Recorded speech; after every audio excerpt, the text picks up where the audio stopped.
Hi guys, welcome back to a new episode of Appst Academy. Today in this video, I'm going to show you how you can log into your Origin Bank mortgage account.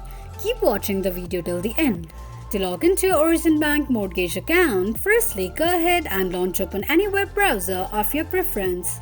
On the search box at the top, type in origin.bank and make a search. The official page of Origin Bank will appear on the screen. Tap on Login at the top right corner of the page. From the drop-down, click on Mortgage. On the next page, choose the type of mortgage account that you'd like to log into and tap on Login option. From the pop-up, click on Continue. Enter your username and password associated with your Origin Bank mortgage account and tap on Login. In case if you don't remember your username or password, click on the link that says Forgot Username or Forgot Password option. This is how you can log into your Origin Bank mortgage account quickly and easily just in few steps. If you have any thoughts or queries, let us know in the comments section. Don't forget to subscribe to our channel. Also press the notification bell icon so that YouTube will notify you whenever we post a new video.